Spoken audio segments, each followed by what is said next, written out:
우리가 집어넣어야 된다고 쳐요. 그러면은 일단요. 칼슘은 일가예요, 이가예요? 이가죠. 이가라는 얘기는 나누기를 2를 해줘야 되는 거예요. 이거 아까 이거랑 달라요. 미리몰은 내가 일가냐 이가냐 필요 없대죠. 그냥 무조건 미리몰이잖아 이거는요. 근데 미리꼴록은 뭐라고 했어요? 곱하기 그러니까 원자가를 계산했죠. 1가면은 그냥 1로 곱하고 2가면 2로 곱하면 되잖아요. 그러면은 8mg 같은 경우는 이거는 이온이니까 이거를 무게로 바꾸려고 하면은 나누기 2를 해줘야 무게가 나오겠죠. 이것들요. 이건 질소 같은 경우는 1가니까 이것도 마찬가지로 1가 가고요. 인산 같은 경우도 가고요. 우리가 비료의 양만 알고 이온의 양을 구할 경우 이제 사용하는 배양액에 포함해 있는 성분 원소의 용도를 알고자 할 때 예를 들어 질산칼륨이 소용을 알고 있는데 그중 질산태질소의 농도 및 양을 알아야 질소 농도를 변형할 수 있다. 이 재배 중 양분의 불균형이 발생할 때 이를 해결할 수 있어야 되는데요. 여기에서는 성분량을 ppm으로 나타냈어요. 성분의 양은 ppm이고 성분의 원자량 곱하기 비료에 포함된 분자의 개수 나누기 비료의 분자량을 곱하기 비료량을 하면은 성분의 양이 나오는데요. 예를 들게요. 여기 보시면은 얘가 이제 질산칼륨이 있어요. 비료량이 지금 1415mg이 이 안에 있다고 쳐요. 이 안에. 그러면은 여기서 우리가 NO3가 얼만큼 있는지 NO3에서 N이 어떻게 그 다음에 가리가 얼만큼 포타슘이 얼만큼 들어있는지 볼게요. 분자량은 14이고 포타슘은 39예요. 그러면은 우리가 여기서 보게 되면은 질산칼슘을 보게 되면 여기다가 여기 보게 되면요 14 곱하기 1 1가니까 14 곱하기 1을 한 다음에 여기다 하나밖에 없잖아요. 그 다음에 여기다가 101.1로 나눠주고 다시 1415로 곱하게 되면은 뭐가 나와요? 우리가 NO3의 양이 나오죠. 이거 O3까지 계산한 거예요. NO3. 그러니까 우리가 질소가 질산태가 있고 암모니아태가 있잖아요. 우리가 질산태 질소와 암모니아태의 비율을 9대1 내지 10대1로 만들고 싶어요. 그럼 내가 질산태 질소와 암모니아태를 2배를 살아야 될 거 아니에요. 이것들이요. 그러면은 여기 보게 되면은 NO3를 여기 볼게요. NO10 그러니까 여기 101.1이라는 거는 우리가 여기 뭘까요? 14 곱하기 18 48하고 여기 보게 되면은 101.1 요 분자량을 갖고서는 요 분자량을 갖고 101.1 14를 나눈 다음에 여기다가 1415를 하게 되면은 NO3의 양이 나올 것이고요. 다시 얘 39 같은 경우는 다시 39 나누기 101 나누기 39 곱하기 이 원자량을 계산하면은 이 안에 이 비료를 차지하고 있는 바로 질소의 양이 나타나겠죠. 그래서 진짜 가리나기 나타나겠죠. 이것들이요. 그다음 질산칼슘 같은 경우는 이 전체가 분자량이 무게가 1652mg이 들어있다고 치면은 이 중에서 NO3가 14니까 여기서 14 곱하기 몇 개 들어있어요? 여기 NO3가 2개가 들어있죠. 2개 들어서 곱하기 2를 한 다음에 나누기 236으로 해주게 되면은 여기서 곱하기 1650을 하게 되면 뭐가 나와요? 여기서 이 안에서 차지하고 있는 성분의 양이 나오겠죠. 196mg만큼의 양이 들어있다 이 안에. 그 다음에 제2인산 수소암모늄을 보게 되면은 여기에 76.7이 들어있어요. 여기는 이제 인산암모늄이라고 우리가 흔히 말해서 이걸 그냥 인산암모늄이라고 해요. 제2인산암모늄이라고 부르는데 이런 경우는 인이 2개 있다고 해서 제2인산암모늄이고 인이 하나 있는 거는 제1인산암모늄이라고 불러요. 우리는 그러니까 통상적으로 그냥 미드 포대에는 이렇게 써 있어요. 요거는 제2인산암모늄. 하나가 있으면은 제1인산암모늄 써 있어요. 아무튼 써 있는데 요거서 암모니아태 질소의 양을 알고 싶으면은 여기다 115에다가 14를 나눈 다음에 76.7을 곱하게 되면은 이 안에 9.3mg의 암모니아태 질소가 들어있구나를 우리가 알 수 있다. 그 다음에 인산이 얼마큼 들어있는지 알고 싶으면은 인산의 원자량 31을 집어넣고 여기다가 다시 뭐래요? 115 나누기 31 곱하기 76.7을 하게 되면은 이 안에서 인산이 갖고 있는 양이 20.79 ppm 정도라는 걸 알 수가 있다. 우리가 이제 이 붕산이라든가 망간이라든가 아연이라든가 구리 같은 황산물 이런 거 같은 경우는요. 이거는 얘는 지금 양이 272, 493, 20 어차피 여기 볼게요. 여기 1400, 1600 이렇게 많이 들어있고요. 제일 이상 칼륨도 270이 들어있고요. 마그네슘 상당히 많이 들어있잖아요. 근데 EDTA 철 같은 경우도 이제 극약이 떨어져요. 갑자기. 우리가 철부터 뭐라고 부를까요? 이거 보고 철 이하의 원소를 갖다가 미량 원소라고 불러요. 미량 원소. 우리가 보통 우리가 뭘 하냐면 양액을 초방정을 만들 때 저희가 미량 원소는 ppm으로 만들진 않아요. ppm으로 만들어요. 아까 대량 원소는 뭐로 만들까? 우리 처방정을 만들 때 미리몰로 만들어요. 몰농도로 만들고 미량 원소는 ppm으로 만든다. 그러면은 이게 보면은 EDTA 철 같은 경우는 이렇게요. 비료량이 철이 이 중에 비료량이 이제 24mg 들어있다고 쳐요. 그러면은 여기다가 원자량은 55.9이고 나누기 382 나누기 이 EDTA 무게요. 55.9를 하게 되면 나누기 곱하기 24를 하게 되면 3.51이 되는데 왜 EDTA는 구조식이 안 나와 있죠? 아까 얘는 써 있는데 이거 왜 할 수 있을까요? 이게 왜 할 수 있을까요? 382라고 써 있는데 EDTA는요 굉장히 복잡해요. 구조가 조금씩 달라요. 보통 우리가 통상적으로 382 정도를 얘기를 해요. 철이라는 게 EDTA가 이거 보기에 킬레이트 철이라고 하거든요. 킬레이트 철 같은 경우는 앞으로 킬레이트라는 얘기를 많이 쓸 거예요. 근데 킬레이트는 뭐냐면은 철이 있어요. 철이 있고 이가 철이에요. 이가 철이 있는데 이 철은 산화가 잘 돼야 안 돼요? 산화가 잘 되죠. 그럼 철을 갖다가 이렇게 해갖고 이렇게 해서 어떤 구조물로 그러니까 유기물 구조물을 만들어갖고 철을 이렇게 감싸놔요. 흔히 말해서 사탕에 우리가 사탕이 이렇게 알사탕이 이제 유리병에 들어있는데 어떻게 돼요? 시간이 나면은 서로 엉겨 붙죠. 근데 이걸 갖다가 비닐을 싸놓게 되면 뭐예요? 서로 우리가 먹을 수가 있을 거 아니에요. 물론 끈적끈적은 해지겠지만 깔 수가 있게 그 하나하나는 안 붙게 되죠. 바로 이 킬레이트철은 킬레이트라는 건 킬레이트화라는 얘기는 뭐냐면은 이 철이 구조가 요 이온이 바깥에 있는 산소와 접촉을 막아줌으로써 산소의 산화를 막아준다. 그러니까 철 같은 경우는 시간 지나면 금방 산화되는데 얘 킬레이트 처리를 하게 되면은 철이 좀 더 오랫동안 보존할 수가 있어요. 식물이 흡수할 수 있는 형태로. 그래서 이 킬레이트라는 것이 여기서 발생하는 거가 여기 있고요. 일단 양분 선별을 할 때 우리가 붕산이라든가 황산망간이라든가 황산아연이라든가 황산구력 이런 것도 있는데 이건 우리 계산식을 안 만들 거예요. 왜냐? 이거는 미량 원소예요. 그냥. 이건 그냥 통상적으로 우리가 계산하지 않고요. 그리고 왜 계산하지 않느냐? 이유가 있어요. 앞으로 여기 계신 분들은 수경재배를 100% 할 것이고 수경재배 100% 하게 되면은 아마도 순환식을 100% 다 하게 될 거예요. 앞으로 법이 더 강해질 거고 이런 탄소제로 이런 것들을 탄소제로라든가 이런 자연 환경으로 해서 100% 순환식을 하게 될 건데 순환식을 하게 된다는 얘기는 우리가 그러니까 우리가 폐액이라고 하면 배액이 나오니까 식물체가 먹고 남은 물을 측정을 해서 다시 양액을 타줘야 되거든요. 근데 이 미량 원소는 어떻게 할까요? 계산할까요? 안 할까요? 그냥 있는 원래대로 그냥 다 집어넣어요. 불용화됐다고 보고 그냥 다 집어넣어요. 예를 들어 내가 원래 처음 집어넣은 것을 만약에 내가 1톤에 50g을 넣었다 100g을 넣잖아요. 그러면 100g을 넣었으면은 다음에 타는 비료도 그냥 순환식인데도 불구하고 100g을 그냥 타버려요. 거기다가. 그래서 요거는 우리가 미량 원소를 하는 거는 굳이 알 필요도 없어요. 이거는 앞에 대량 원소만 계산하면 돼요. 이거는 제가 그냥 미량 원소 이런 게 있다고 보면 알 수 있으면 되고요. 그다음 우리가 비료의 소용량을 계산하는 방법이 있어요. 구성 성분의 비율로부터 비료 사용을 구하기 위해서는 먼저 사용하고자 하는 비료의 종류를 알아야 되고요. 그다음에 비료 종류 다 정해진 다음에는 구성 성분의 비율이 산출되기 때문에 그러니까 내가 질산태를 주고 싶은데 어떤 경우는 질산으로 줄 수도 있어요. 질산 자체도 비료거든요. 아까 말씀드렸듯이 4수염짜리 질산칼슘도 있고 10수염짜리 질산칼슘도 있고 질산가류도 줄 수 있거든요. 그래서 비료의 소량은 우리가 비료의 분자량 곱하기 성분 소요량은 나누기 성분의 원자량 나누기 성분의 개수를 해서 우리 비료의 소량 계산하고 비료의 소모량은 100 나누기 100분의 성분의 구성 비율 퍼센트 곱하기 성분의 소요량 나누기 100을 하게 되면은 비율 소요량을 되는데요. 예를 들게요. 마그네슘 구성 성분이 내가 마그네슘이 9.9%인 비료가 있어요.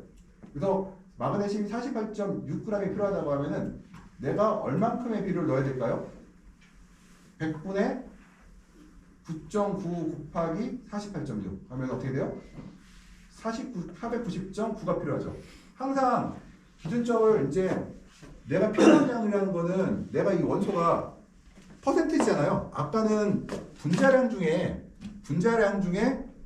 내가 얼만큼 들어가나 했죠. 예를 들어서 내가 어떤 비료가 있는데 내가 예를 들어 A 비료가 있어요. 근데 이 비료 안에 필요한 게 C야. 근데 A 비료의 분자량이 300이야. 근데 내가 C가 필요한 게 C의 분자량은 20이야. 근데 내가 여기다가 50이 필요하다고 하면 여기다 어떻게 해요? 얘가 C가 50이 필요하면 여기다 50 곱하기 이렇게 해버리면 뭐가 나와요? 내가 필요한 비료값이 나오죠.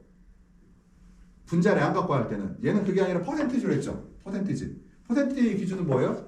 100% 중에 9.9가 들어있는 거잖아요. 그럼 곱하기 내가 필요한 비료량을 넣게 되면은 실제로 내가 비료를 얼마큼 타야 되는지가 나오겠죠. 여기서요. 그래서 이거를 계산하게 되면은 내가 마그네슘이 필요한단 말이에요. 마그네슘이 필요한데 마그네슘은 제일 많이 쓰는 황산 마그네슘을 사용하거든요. 황산 마그네슘을 보게 되면은 이런 구조가 됐고 이 안에서 그 마그네슘 비율이 이 안에서 마그네슘의 무게가 9.9예요. 곱하기 48.6을 하게 되면은 490g의 황산 마그네슘을 넣어주게 되면은 내가 원하는 48.6g의 비료가 만들어지겠죠. 이 안에 물속에. 이해가 되나요? 그럼 다시 여기서 그러면은 이 비료에서 내가 필요한 게 100g이 필요하다고 쳐보세요. 그럼 얼마가 필요하죠? 한번 계산해보세요. 100g이 필요해요. 마그네슘이 100g이 필요해요. 그러면 어떻게 해요? 요 분자량은 여기 보면은 요 중에서 9.9%가 그랬죠. 10%가 거의 대충 10%가 뭐라고 했어요? 이 마그네슘의 비율이라고 했죠. 이 비료 안에서 그러면은 내가 100분의 10을 하면 100이잖아요. 100 곱하기 10이잖아요. 그럼 10 곱하기 100을 하게 되면은 뭐가 필요해요? 1kg가 필요하죠. 1kg가 대충 1kg 정도 필요하죠. 이것도 하나 낼게요. 이거는 쉬운 문제죠. 옛날에 이건 내가 볼 때 초등학교 고학년 문제. 제가 이거를 예를 들어서 좀 복잡하게 어렵게 낸다고 하면은 뭐라 해야 되냐면 이거 갖다가 제가 뭘 얘기할 거냐면은 이따가 주기율표를 주고 주기율표를 보고서는 뭘 해야 돼요?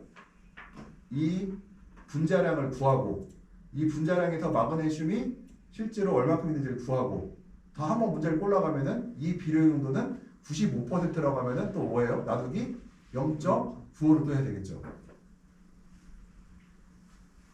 일단은 이거는 한번 이야기 때 한번 더 세게 이야기 때 한번 더 할 거니까 대충 한번 하고 나서 나중에 심화 과정에서 더 깊게 들어갈 거예요. 이거는.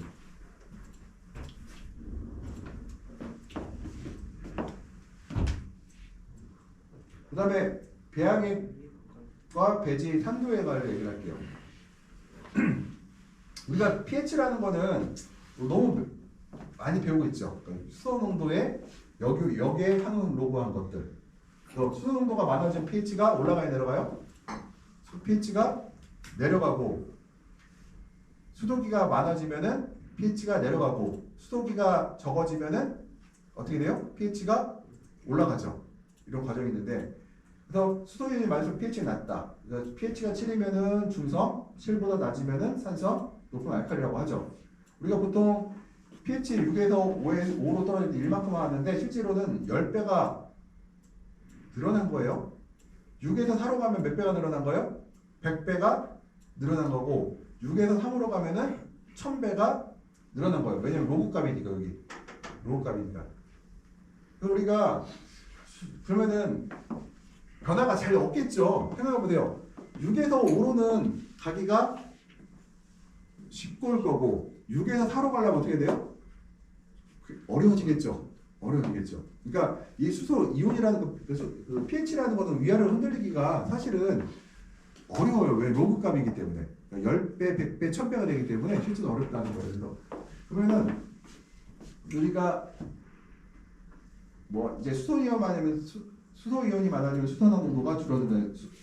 나중에 뒤에 볼게요. 수소 보면 우리가 보통 pH 중에서요. 배진의 pH는 작물의 양분 흡수와 밀접한 관계가 있어요. 그래서 우리가 배지나 배양의 pH를 되게 중요시 여기는 이유 중에 하나가 양분의 흡수와 관련이 있거든요. pH가 지나치게 높아지거나 지나치게 낮아지면은 양분이 불용화가 돼요. 그러니까 식물이 흡수할 수 없는 형태의 구조로 비료가 바뀌게 되거든요. 양분들이. 그럼 어떻게 돼요? 양분의 결핍 증상이 나오게 되고 양분의 결핍 증상이 나오게 되면은 식물에게 치명적인 영향을 주겠죠. 그래서 우리가 제가 페이퍼 들었었잖아요. 페이퍼를 볼 때 메타본 몇 회까지 나와 있어요. 여기서 5에서 7까지 나와 있죠. 5에서 7까지. 이따가 한번 다 측정해보세요. 배치 짜갖고. 왜 5에서 7까지예요? 5에서 7을 벗어나면 안 된단 말이에요. 우리가.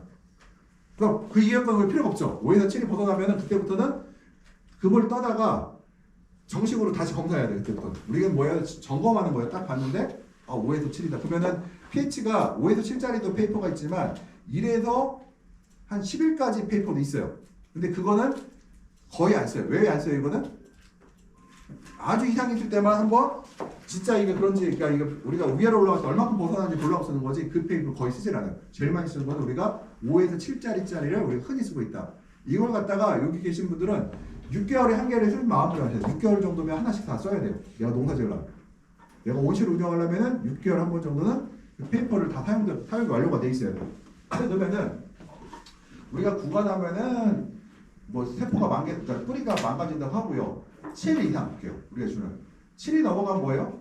철과 인산과 이게 제일 흡수가 져야 돼요. 우리가 제일 걱정하는 게 철결핍하고요. 시설채소에서 철의 결핍이 굉장히 심각해요. 딸기도 그렇고 토마토도 그렇고 오이도 그렇고 파프리카도 그렇고 그 철결핍이 굉장히 큰 피해를 줘요. 한번 토마토 1헥타 온실에서 철결핍이 나오게 되면 그러니까 생산량으로 그러니까 흔히 말해서 그 돈으로 치면은 현재 가격으로는 한 5, 6천만 원, 평균 가격으로는 한 3, 4천만 원 정도가 손실이 나요. 한 번 철결핍이 날 때마다. 내가 1년에 1헥타 온실에서 순소득으로 뽑아낼 수 있는 돈이 한 1억 몇천, 뭐 많이 벌면 2억까지 벌 수 있는데 보통 우리가 1억 4, 5천 벌면은 은행 비용 빼고 감가하고 내가 가져갈 수 있는 게 1억 몇천인데 거기서 한 번 철결핍이 얼마 날아간다? 5천 정도 날아간다고 하면 어떻게 돼요? 내가 전체 그러니까 매출이 아니라 전체 수익에서 3분의 1이 한 방에 날아가죠. 그냥 엄청난 타격이에요. 내가 1년 순수익 중에서 30%가 사라진 거야. 이거는 연봉 30% 감봉된 거거든요. 월급쟁이가. 엄청 힘든 거 아니에요, 이거. 그만큼 이게 심각하다, 이게. 그래서 우리가 특히 pH 중에서 제일 중요한 pH 피해 중에서 국까지 올라갈 일은 없거든요, 사실은.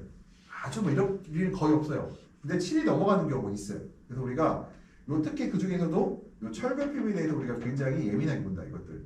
그 다음에 뭐 5.2에서 5.8이 적정이라고 하는데 넓게 보면은 5.0부터 7.0까지는 우리가 그냥 크게 봐서는 무난하다 이렇게 얘기를 해요.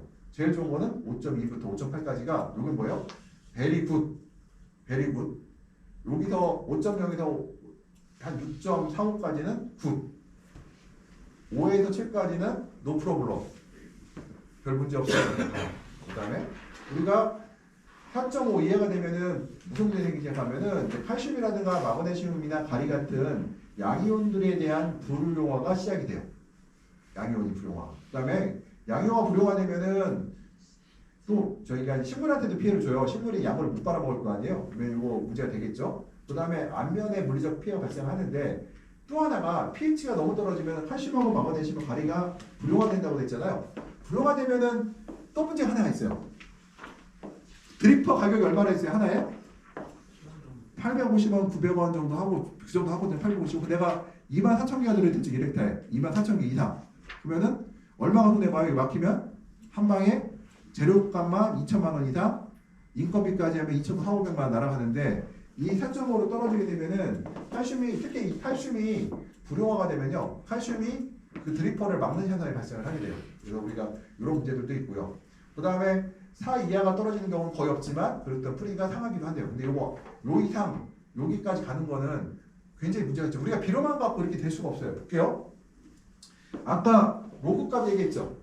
여기 이거는 7하고 6하고 수소유 농도가 몇 배 차이가 난다? 6에서 6하고 5하고 얼마 차이 난다?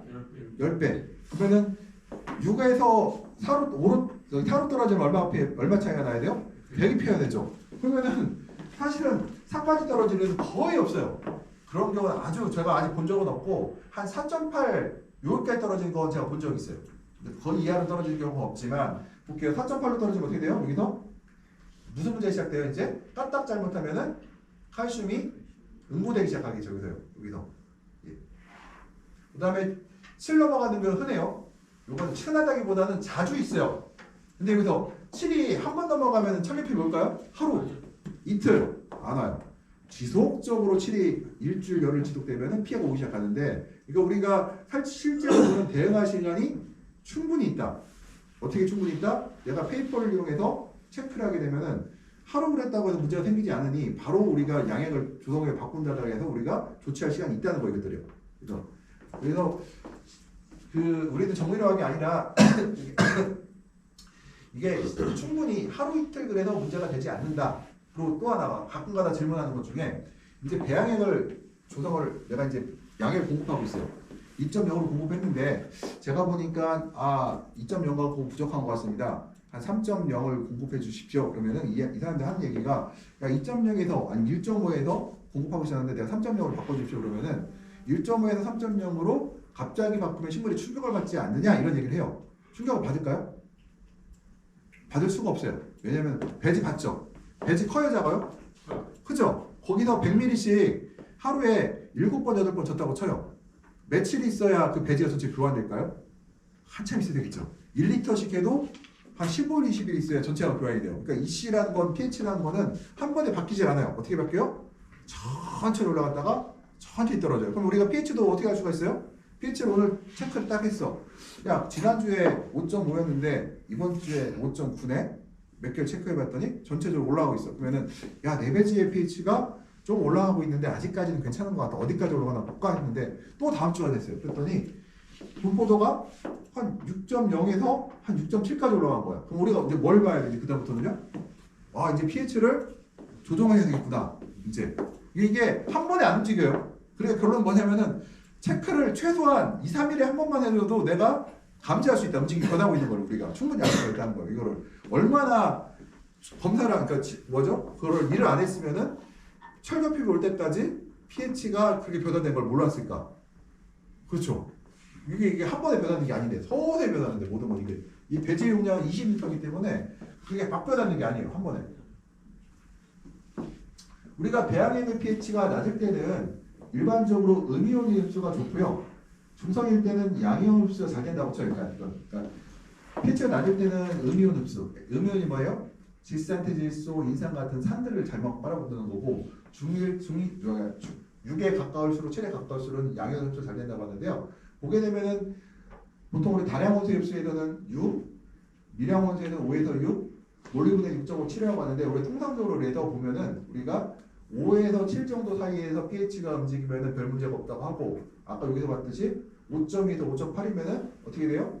대략적으로 다 이 안에 들어가 버리죠. 이것들이 다 그러니까 이거를 어떤 원소는 5.0이 좋고 어떤 원소는 만약에 뭐 6.5가 좋다고 그래요. 그러면 우리가 통상적으로 한 5.2에서 5.8까지 아니 6.0까지 움직인다고 하면은 대략적으로 우리가 그 중간에 설치가 있겠죠. 우리가 어떤 비료를 최대치로 빨아먹게 도와주려고 pH를 조정하기 때문에 어떠한 원소는 흡수가 안 될 수도 있거든요. 그리고 우리 통상적으로는 5.2에서 5.8, 10개 봐서는 5.0에서 7.0까지 pH가 된다고 하면은 양분의 흡수에서는 큰 문제가 되지 않는다고 이렇게 얘기한다.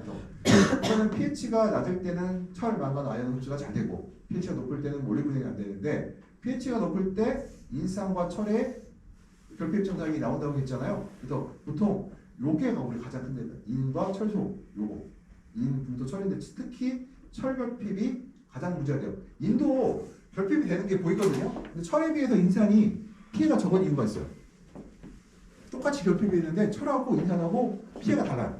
그러니까 인 결핍, 그러니까 pH가 높아서 인으로 피해 보는 경우는 그러니까 치명적으로 막 몇천만 원씩 손해 볼 정도로 피해 보는 경우는 별로 없어요. 왜 그럴까요? 인산은 이동성이 좋아요. 예를 들어 내가 인산 같은 경우는 우리가 이제 이거는 시험에 나온 거 아니지만 우리 재배 상식으로 알고 있어야 되는데 실제로 잘 응용을 못 하시는 분이 많더라고요. 인산은 내가 식물이란 말이에요. 내가 나무예요. 근데 인산이 결핍돼. 그건 나의 몸에서 어디가 제일 중요해요? 새로 나오는 어린 잎과 세포들이 중요하겠죠. 그럼 어떡할까요? 늙은 잎에서 인산을 빼갖고 생장점으로 보내버려요. 그러니까 생장점에서 인산결핍은 딱 보면 발생 안 하죠. 어디서 발생해요? 아래에서 발생하죠. 근데 아래는 우리가 별로 중요하지 않아요. 하엽을 따기도 우리가 일부러 잎도 따기 시작하니까. 반면에 철은 이동이 안 돼요. 그 얘기는 뭐예요? 생장점에서 결핍 증상이 바로 발생한다는 거예요. 그래서 피해가 크다는 얘기예요. 이것들이. 철결핍이 발생하게 되면 꽃이 안 좋아지거든요. 꽃이 안 좋아지면은 착과가 안 되고 착과된다 하더라도 과일의 품질이 떨어지기 때문에 생산량이 그래서 소득이 떨어지는 것들이 인산은 그렇지가 않아요. 그래서 또 우리가 제일 무서운 게 pH 때문에 제일 무서운 게 뭐라고 하나? 딸기고 토마토, 뭐 파프리카, 오이, 가지 전부 다 철결핍으로 오면 굉장히 피해가 심하다고 얘기를 한다. 근데 pH의 중요성이라는 건 뭐냐면은 뭐 이 시는 제가 소금이라고 했잖아요. 그래서 그 pH라는 거는 식물이 먹을 수가 없는 조건이다. 이 시라는 거는 높아도 먹을 수 있어요. 조금 덜 먹을 뿐이죠. 근데 pH가 높아버리면은 아예 못 먹을 수도 있다. 이것들이요. 불용화 된다는 거 이것들이요. 우리가 pH와 중탄산해가에서 이제 설명을 좀 드릴 건데 pH 중탄산해 설명을 드릴 건데 우리가 잠깐만 요 중탄 들어가는데 그러니까 지금 55분이거든요. 딱 10시까지만 5분만 쉬었다가 20분만 했다가 바로 25분에 나가서 바로 차로 가요 그냥. 그리고 오늘 각 차로 자기 차로 갈 사람 하나 또 누구랑 같이 가요? 저희 1조 그럼 같이 가고 그러면 몇 명 남죠? 그러면 1조가 4명이니까 네. 나머지 오케이 알았어요. 그러면은 이따가 25분 딱 때까지 수업을 하고 여기 다시 5분만 쉬었다가 시간 없으니까 오늘은 점심도 빨리 먹어야 돼요. 그리고 오늘 부여 갈 사람 부여 집에 직접 갈 거야 아니면 저희 차가 갖고 왔어? 응. 이번 주에 안 갈 거고. 형 내가 몇 개 있어. 그래요. 알았어. 아니 내가 이거를 녹음을 할 테니까 수업을 일단 이거